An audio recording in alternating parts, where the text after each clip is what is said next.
For 6 months, Daniel Foster pushed the same wheelchair up the same cracked slope every afternoon at 3:30. The woman never asked for help. She was just always there, struggling against the incline, her thin arms trembling, her breath coming in quiet gasps. He told himself it was simple kindness, the automatic gesture of a man too exhausted to wonder why some people seem trapped while the world moves on. She never said much beyond a whispered thank you, and Daniel never looked closely at her face, never noticed how her eyes followed his daughter Lily, with something that wasn't quite longing and wasn't quite regret. But on a rainy Thursday in October, when his hand slipped and he caught her arm to keep her from falling, she turned toward him, rain mixing with tears, and whispered words that made his blood freeze. "You don't remember me, do you?" Her voice cracked like old glass. Somewhere in Daniel's exhausted mind, a door he'd locked 8 years ago began to rattle, because he didn't remember her, and that forgetting had cost him everything. Daniel Foster's life had become a series of small, repeating gestures. Wake at 2 in the afternoon, make lunch for Lily, drive her to school for the late shift, return home, sleep 3 hours, wake at 11, put on the security guard uniform, work the graveyard shift at the warehouse on Industrial Boulevard, come home at dawn, sleep until 2, repeat. It was the kind of life that didn't leave room for noticing things, for asking questions, for remembering faces that should have meant something once. The apartment they lived in now was nothing like the house they'd had before Sarah died. Before the gambling debts came due. Before Daniel learned that you could lose everything twice. First your wife, then everything she'd left behind.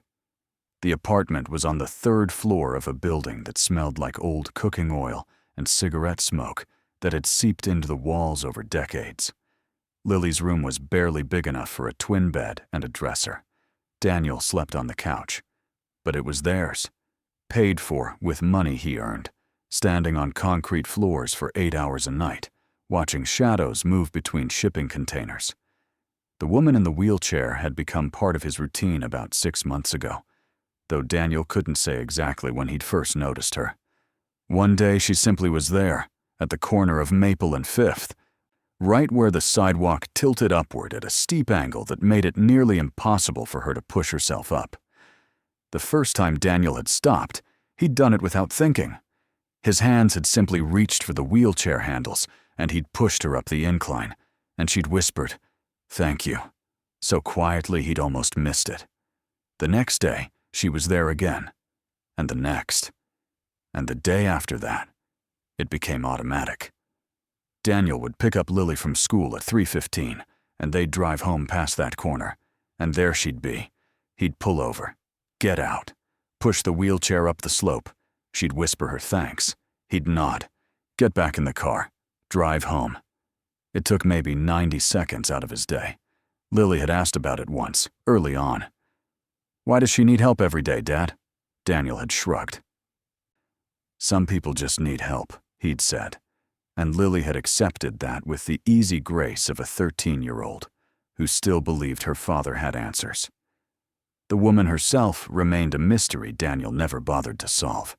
She wore the same faded gray coat every day, even as September gave way to October, and the air turned sharp with the promise of winter. Her hair was dark, but streaked with premature gray, pulled back in a messy ponytail. Her face was thin, almost gaunt, with dark circles under her eyes that spoke of sleepless nights, and pain Daniel recognized, but didn't want to name. She couldn't have been much older than him, late 30s maybe, but something about her seemed older, weathered in a way that had nothing to do with years. He never asked her name. Never asked where she was going, or why she needed to go up that particular hill every single day at the same time. It didn't seem to matter. She was just another small fixture in his small, repeating life. Another ritual that required nothing from him except a minute and a half of physical effort. Lily, though. Lily noticed things Daniel didn't. "She has sad eyes," Lily said one Tuesday as they drove away. Like she's thinking about something that hurts. Daniel had glanced at his daughter, surprised. At 13, Lily was becoming someone he didn't quite recognize. Taller, sharper, more observant than the little girl who used to think he could fix anything. She looked like Sarah had at that age, or at least how Sarah looked in the old photographs from before they'd met. Dark hair, serious eyes. A quietness that made people lean in to hear what she had to say. Maybe, Daniel had said, because he didn't know what else to say. He didn't want to think about sad eyes, or hurt, or any of the things that lived in the spaces between his routines. Thinking led to remembering, and remembering led to the night 8 years ago when a police officer had knocked on his door at 3 a.m. to tell him his wife was dead. That she'd been in a car accident. That there'd been another woman in the car, a passenger who'd survived but was in critical condition. That Sarah had been pronounced dead at the scene. Daniel had been drunk when the officer arrived. Drunk and desperate, and surrounded by collection notices he couldn't pay. The casino had given him 1 more week to settle his debts, and he'd just bet the last of their savings on a hand he'd been sure would win. It hadn't. When Sarah had called him that night, crying, telling him she couldn't do this anymore, that she was leaving, he'd been too drunk and too angry to hear what she was really saying. He'd yelled. She'd hung up. 2 hours later, she was dead. The guilt had been paralyzing, not the kind that made you cry or scream or beg for forgiveness, the kind that settled into your bones and made you forget how to feel anything else. For months after Sarah's funeral, Daniel had moved through the world like he was underwater, everything muffled and distant. He'd sold the house to pay the debts, moved into the apartment, got the security job, started the routine. And slowly, mercifully, the guilt had faded into a dull ache he could ignore if he kept moving. Kept working, kept not thinking about it. That rainy Thursday in October, everything changed. The rain had started during Lily's last class, a cold, driving rain that turned the streets slick and made the windshield wipers work overtime. Daniel picked Lily up at the usual time, and she climbed into the passenger seat shivering, her backpack over her head. "I hate October," she muttered, buckling her seatbelt. "It's like the weather can't decide if it wants to be fall or winter, so it just rains." Daniel smiled despite himself. "You sound like your mother," he said, then immediately regretted it. He didn't talk about Sarah much. It hurt too much, and it hurt Lily too, he knew. But Lily just looked at him, something soft and sad in her expression. "I wish I remembered her better," she said quietly. "Sometimes I feel like I'm forgetting her face." The words hit Daniel harder than they should have. He opened his mouth to respond, to say something comforting. But then they turned the corner onto 5th Street, and there she was, the woman in the wheelchair. Except today, she wasn't trying to go up the hill. She was stuck in a puddle halfway across the intersection, her wheels spinning uselessly in the water, rain streaming down her face. She wasn't even trying to move anymore. She was just sitting there, shaking, her thin coat soaked through. "Dad," Lily said, her voice urgent. "We have to help her." Daniel pulled over, threw the car into park, and got out into the rain. It was colder than he'd expected, and within seconds he was soaked. He ran to the wheelchair, grabbed the handles, and pulled. But the wheels were jammed in a pothole hidden beneath the water. The woman made a small sound, not quite a sob, not quite a gasp, and Daniel moved around to the front of the chair, bending down to look at the wheels. "I'm going to have to lift you," he said, raising his voice over the rain. "Just for a second, to get the chair out of this hole. Is that okay?" She nodded, and Daniel reached under her arms, lifting her slightly. She was lighter than he'd expected, and her body was rigid, her muscles locked in a way that made her feel more like a mannequin than a person. He pulled the chair backward with his foot, set her back down, then pushed the chair quickly to the sidewalk, out of the street, under the awning of a closed storefront. Only then did he really look at her. Her face was pale, her lips almost blue. She was shaking violently, and when Daniel touched her arm to steady her, her skin was ice cold. "You're freezing," he said, stating the obvious. Up close, he could see that she was younger than he'd thought. Mid-30s, maybe. Her eyes were a light brown, almost amber, and they were fixed on his face with an intensity that made him uncomfortable. "I'm sorry," she whispered, her voice so quiet he almost didn't hear it over the rain. "I'm sorry you had to see me like this." "It's fine," Daniel said automatically. "Do you need me to call someone? Get you somewhere warm?" She shook her head, and then, slowly, she reached out and touched his wrist. Her fingers were freezing, and her grip was surprisingly strong. "You're still so kind," she said, and there was something in her voice that made Daniel's stomach clench. "Just like that day." "What day?" Daniel asked, confused. The woman's eyes filled with tears, and for a moment Daniel thought she wouldn't answer. Then she looked up at him, rain and tears streaming down her face, and said the words that would unravel everything. "You don't remember me, do you?"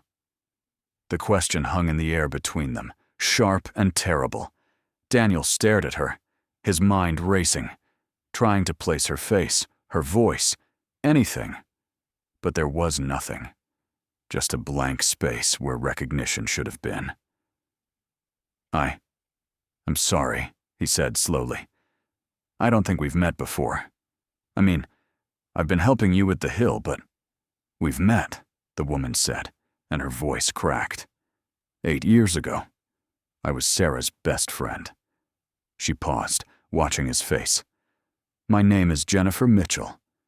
The name should have meant something. Daniel knew it should, but his mind was blank. A wall of fog where memory should have been. He'd been so consumed by work and debt and his own misery back then. Sarah had friends. He knew that, but he'd never paid attention to them, never made the effort to know them. He'd been too busy, too selfish, too wrapped up in his own failures. "Jennifer," he repeated, testing the name. Nothing. I'm sorry, You don't remember," Jennifer finished for him. "Of course you don't. You were always working. Sarah used to tell me how much you worked, how little you were home." There was no accusation in her voice, just a terrible, hollow sadness. "I was in the car with her that night, Daniel. The night she died." The world tilted. Daniel felt his knees go weak, and he reached out to steady himself against the wall. "You were," he started, but couldn't finish. "The passenger." The woman who'd survived. He'd never asked about her, never wanted to know. The police had told him there was another woman in the car, that she'd been badly hurt, that she was in the hospital. And Daniel had been so consumed by his own grief and guilt that he'd never followed up, never asked her name, never tried to find out if she was okay. "I was there," Jennifer said quietly. "I was driving."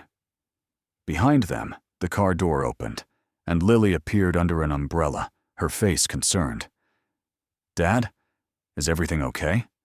Daniel turned to his daughter, trying to compose himself, but his hands were shaking. "Lily, get back in the car," he said, but his voice came out wrong, too sharp. Lily's eyes widened, and she looked from Daniel to Jennifer and back again. "Who is she?" Lily asked, and there was something in her voice.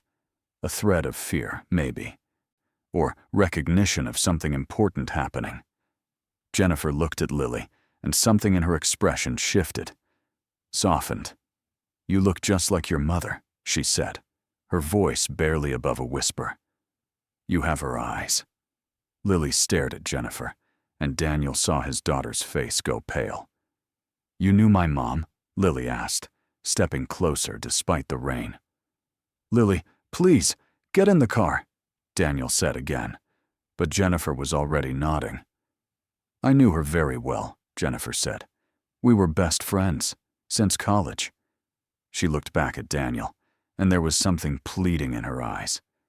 "I need to talk to you, both of you. There are things you need to know.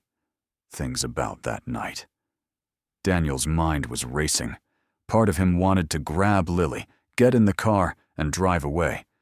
To never see this woman again. To never hear whatever she had to say.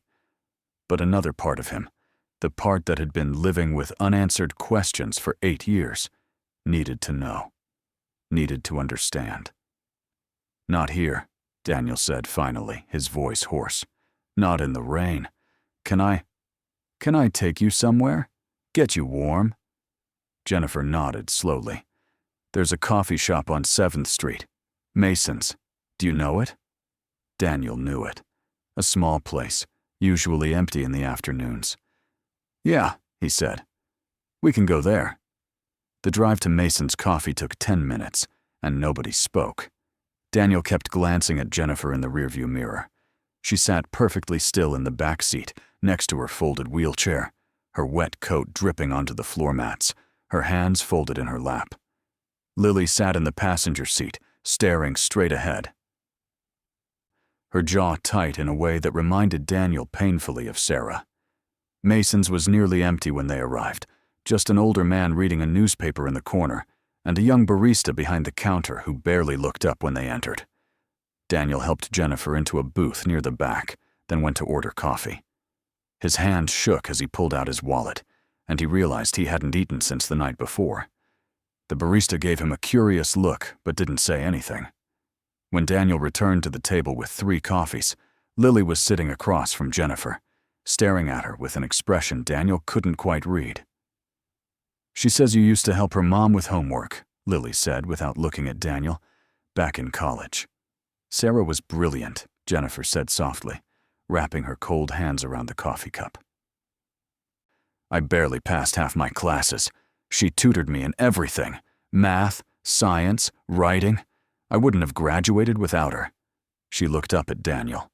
"She talked about you all the time, even back then. Said she'd met this guy who worked 2 jobs to pay for school, who had the saddest eyes she'd ever seen. She wanted to make you happy." The words hurt in a way Daniel hadn't expected. He sat down heavily next to Lily, unable to look at Jennifer. "She did," he said quietly. "She made me very happy, until I ruined it." "You didn't ruin anything," Jennifer said, and there was a sharpness in her voice now. "You made mistakes. We all did. But you didn't kill her, Daniel." She paused, her hands trembling around the coffee cup. "I did." The silence that followed was absolute. Even the barista seemed to have stopped moving. Lily's face had gone white, and she was staring at Jennifer with wide, horrified eyes. Daniel felt like he couldn't breathe, like all the air had been sucked out of the room. "What?" The word came out as barely a whisper. Jennifer's eyes filled with tears again, but she didn't look away. "I need to tell you the truth. All of it. I've been carrying this for 8 years, and it's killing me. Literally." She gestured down at her legs, her wheelchair. "The doctors can't find anything physically wrong with me. My spine is fine. My nerves are intact. But I can't walk. Haven't been able to for 6 years. They call it psychogenic paralysis. My body won't move because my mind won't let it. Because of what I did." "What did you do?" Daniel asked, and his voice sounded strange in his own ears, distant and hollow. Jennifer took a shaky breath. "That night, Sarah called me. She was crying. She said you'd gambled away your savings, that people were threatening you, that she couldn't take it anymore. She said she was going to take Lily and leave, go stay with her parents until she figured things out." Jennifer paused, wiping at her eyes. "I told her I'd help. I'd drive her and Lily to her parents' house. It was a 3-hour drive, but I didn't care. Sarah was my best friend. Of course I'd help her." Daniel felt Lily's hand find his under the table, squeezing tight. He squeezed back, unable to speak. "But that wasn't the whole truth," Jennifer continued, her voice breaking. "I wasn't just helping Sarah. I was in love with you, Daniel. Had been for years. Since the first time Sarah introduced us, I watched you two together, and I was so jealous I could barely breathe.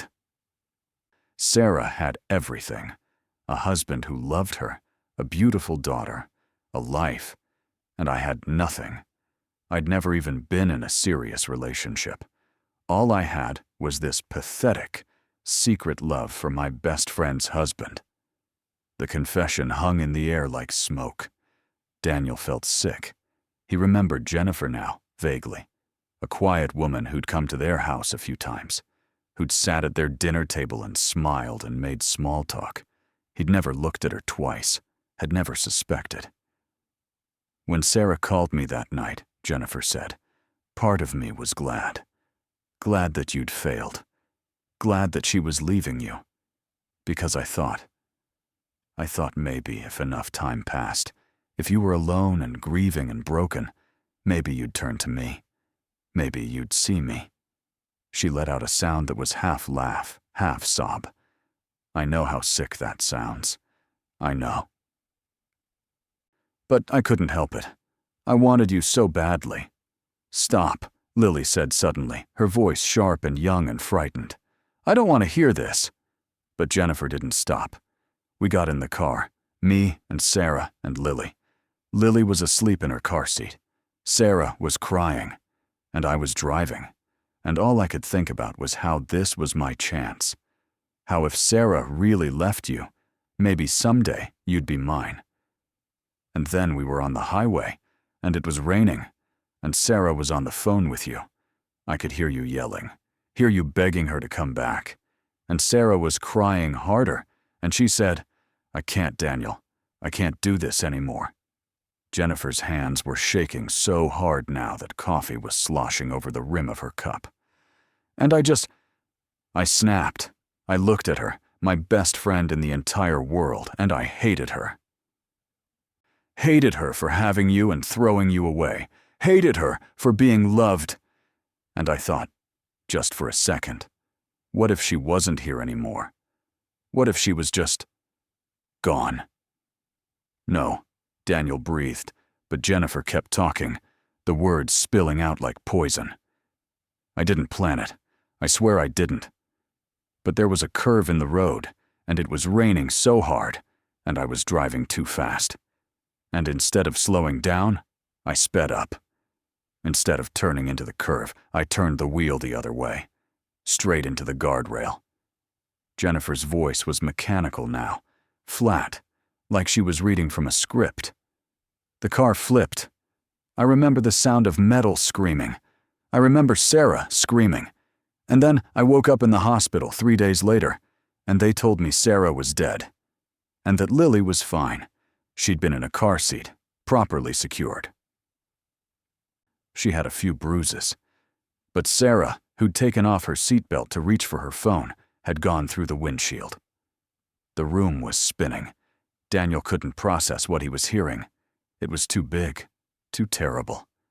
Lily was crying now, silent tears streaming down her face, and Daniel wanted to comfort her, but he couldn't move, couldn't think.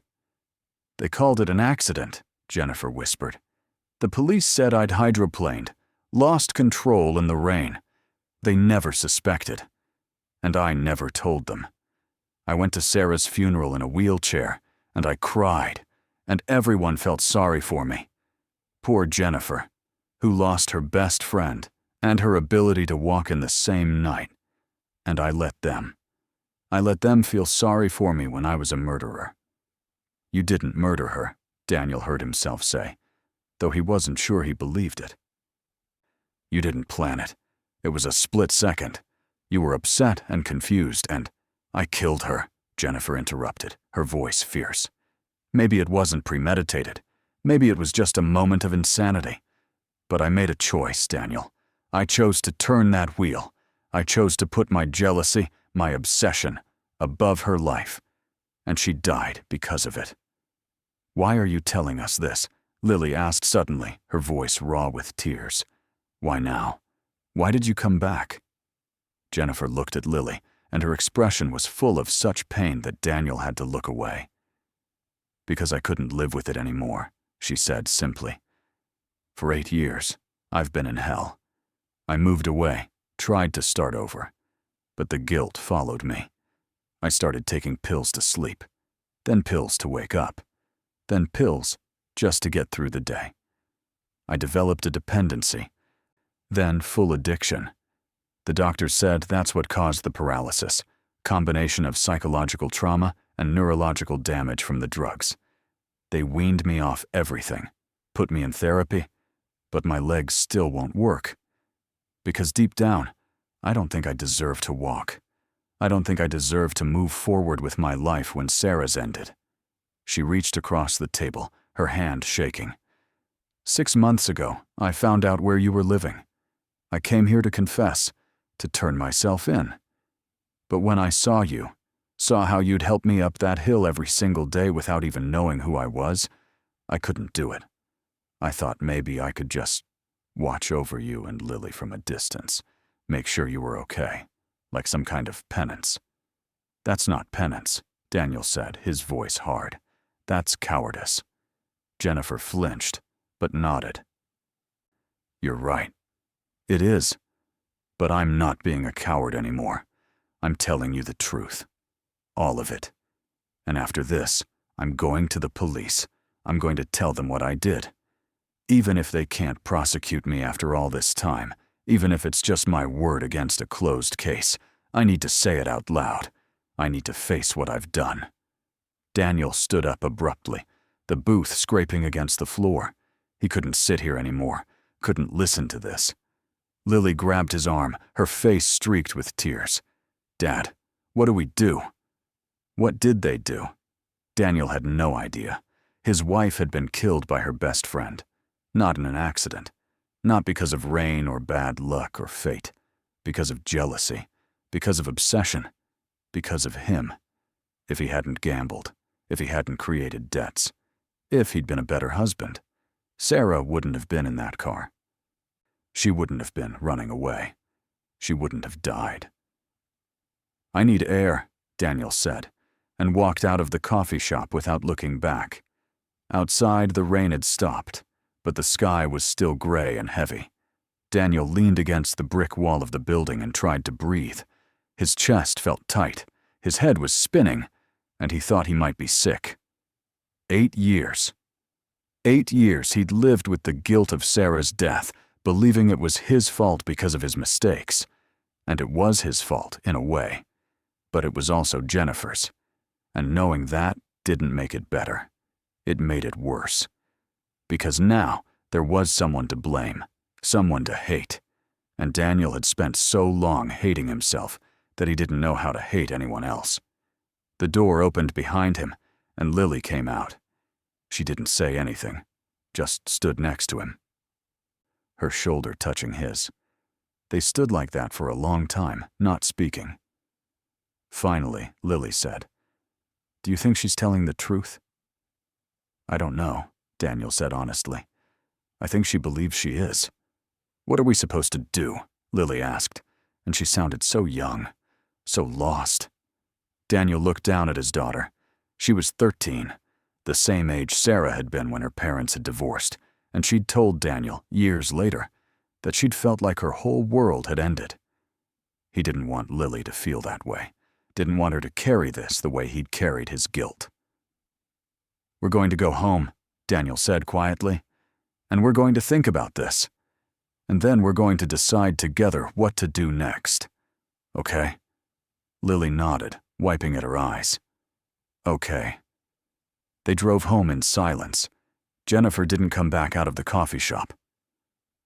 Daniel assumed she was still sitting in that booth, maybe calling the police, maybe just sitting there crying. He didn't know, and in that moment, didn't care.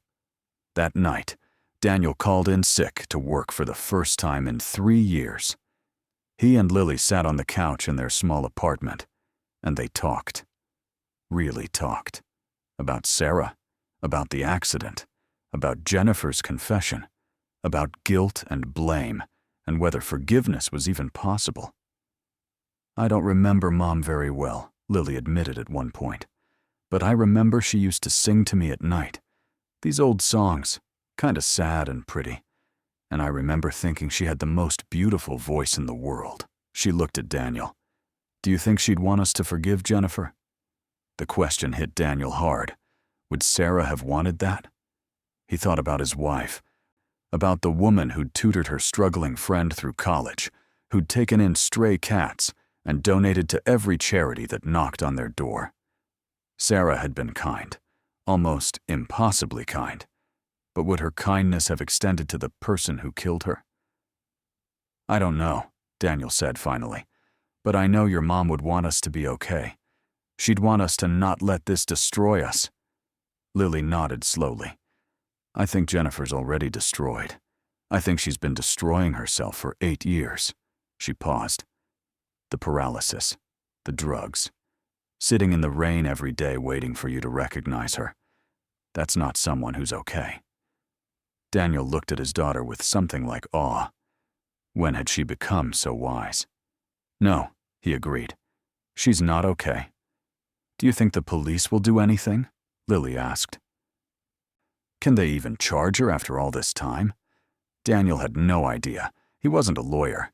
But he suspected that even if Jennifer confessed, even if she walked into a police station right now and told them everything, there probably wasn't enough evidence to prosecute. The case was closed. The accident had been ruled just that. An accident. It would be Jennifer's word against nothing. A ghost confession for a ghost crime. I don't think so, Daniel said quietly. But maybe that's not the point. Maybe the point is that she's finally telling the truth. The next day, Daniel didn't go to the corner of Maple and 5th. He couldn't. Not yet. Maybe not ever. Instead, he called the police station and asked if anyone named Jennifer Mitchell had come in to make a statement about an old case. The desk sergeant he spoke to sounded confused, but checked. No one by that name had been in.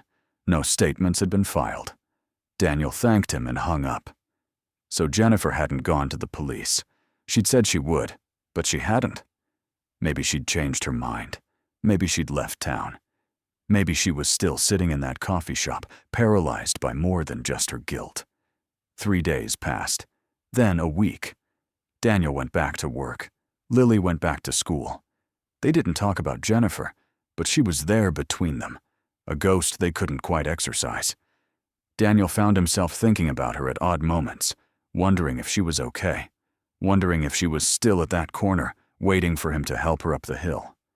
The thought made him feel sick and sad and angry all at once. On the 8th day, Daniel drove past the corner of Maple and 5th on his way to pick up Lily. He told himself he was just taking his normal route, that it didn't mean anything. But when he got to the corner, he slowed down, looking. The spot where Jennifer usually sat was empty. The sidewalk was bare. She wasn't there. Relief and disappointment warred in Daniel's chest. He drove on, picked up Lily, took her home, made dinner, helped her with homework, went to work, came home. The routine continued, but it felt different now. Hollow, like he was waiting for something he couldn't name. 2 weeks after the coffee shop, Daniel got a letter in the mail. No return address, just his name and address written in shaky handwriting on a plain white envelope. Inside was a single sheet of paper, covered in the same shaky script. Dear Daniel, it read. I'm sorry I lied. I said I'd go to the police, but I couldn't. I'm a coward. Just like you said, I'm leaving town, going back to where I came from, though I don't know what's there for me anymore. I wanted you to know that helping me up that hill every day was the only kindness anyone's shown me in 8 years. You didn't know who I was, and you helped me anyway. That says something about who you are, something good. I know I don't have the right to ask for forgiveness. I don't even want it. I just wanted you to know that I'm sorry. I'm so sorry. For everything. Tell Lily I'm sorry too. Tell her that her mother loved her more than anything in the world, and that Sarah died trying to protect her, trying to give her a better life. That should count for something. I hope you both find peace. I don't think I ever will, but maybe that's what I deserve. Jennifer. Daniel read the letter 3 times. then set it down on the kitchen table. He sat there for a long time, staring at it. Part of him wanted to crumple it up, throw it away, pretend he'd never received it. But another part of him wanted to keep it, needed to keep it, because it was the closest thing to closure he was ever going to get. That night, he showed the letter to Lily. She read it silently, her face unreadable. When she finished, she set it down and looked at her father. "Do you think she'll ever walk again?" The question surprised Daniel. Of all the things Lily could have asked, he hadn't expected that.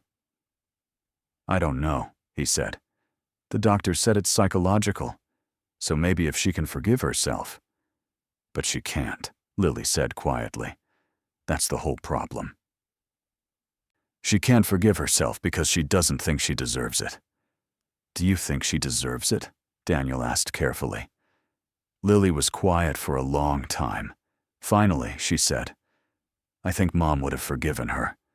I think Mom would have been sad and angry, but eventually she would have forgiven her. Because that's who Mom was." She looked up at Daniel, her eyes wet. "But I don't know if I can. Not yet. Maybe not ever. Is that okay?" Daniel pulled his daughter into a hug, holding her tight. "That's more than okay," he whispered into her hair. "That's honest, and honest is all we can be." They didn't talk about Jennifer after that. The letter went into a drawer, and life went on. But something had shifted. Daniel found himself thinking about forgiveness, about guilt, about the ways people punish themselves for things they can't undo. He thought about the 8 years he'd spent drowning in his own mistakes, believing he'd killed Sarah as surely as if he'd been driving the car. And he thought about Jennifer, spending those same 8 years in a wheelchair she didn't medically need, paralyzed by a guilt that might never let her go. 6 months later, Daniel Foster was driving home from work at dawn when he saw something that made him pull over. There was a woman walking down Maple Street, not in a wheelchair. Walking. She was using a cane, and her gait was unsteady, but she was on her feet. She had dark hair streaked with gray, and even from a distance, Daniel knew who she was. He sat in his parked car, watching as Jennifer made her slow, painful way down the sidewalk. She didn't see him. She was focused entirely on putting one foot in front of the other. Her face set in concentration. She made it to the corner of Maple and Fifth, to the spot where Daniel used to help her up the hill. And there she stopped, looking up at the incline. Daniel waited, wondering if she'd try to climb it, wondering if she could. But Jennifer just stood there, staring up the hill, her hand tight on the cane. And then, slowly, she turned around and walked back the way she'd come. Daniel watched her go, and something in his chest loosened. She was walking. Somehow, some way, Jennifer had found a way to take those first few steps. Maybe it wasn't forgiveness. Maybe it wasn't redemption. But it was movement. It was forward. And maybe that was enough. He didn't follow her, didn't call out. Just watched until she disappeared around a corner. And then he drove home to his daughter, to his small apartment, to his small life. And for the first time in 8 years, Daniel Foster felt something that might have been peace. The guilt didn't disappear. It probably never would. But it shifted, became something he could carry instead of something that carried him. He'd made mistakes. Terrible, life-destroying mistakes. And someone he'd never even really known had made mistakes too. Mistakes that had killed the woman they both loved in different ways. There was no justice in that. No fairness. Just two broken people trying to figure out how to live with what they'd done. That afternoon, Daniel picked Lily up from school as usual. As they drove home, passing the corner of Maple and Fifth, Lily suddenly spoke. "I think I want to visit Mom's grave this weekend. Will you come with me?" Daniel glanced at his daughter. She was looking straight ahead. Her expression calm but serious. "Of course," he said. "We can bring flowers." "And I think," Lily continued slowly, "I want to forgive Jennifer. Not for her. For me. Because I don't want to be angry anymore. I don't want to be stuck. She looked at Daniel. Is that okay? Daniel felt his eyes sting with tears he wouldn't let fall, not while driving. That's more than okay, he said, his voice rough. That's brave. Lily nodded, satisfied. And as they drove on, past the corner where a woman had once sat every day waiting to be remembered, waiting to be forgiven, waiting to be free, Daniel thought about second chances, about how some people get them and some people don't, about how sometimes the people who deserve them least need them most, about how forgiveness isn't about fairness, but about deciding you don't want to be paralyzed anymore, not by guilt, not by anger, not by the weight of what can never be undone. That night, Daniel took the letter out of the drawer where he'd kept it for 6 months. He read it one more time, Jennifer's shaky handwriting describing a guilt so profound it had stolen her ability to walk. And then he folded it carefully, put it in an envelope, and wrote on the outside, "For Lily, when she's ready." Because someday, Lily might want to understand, might want to know the whole story of how her mother died, and why, and what happened to the woman who killed her. And when that day came, Daniel wanted her to have the truth, all of it.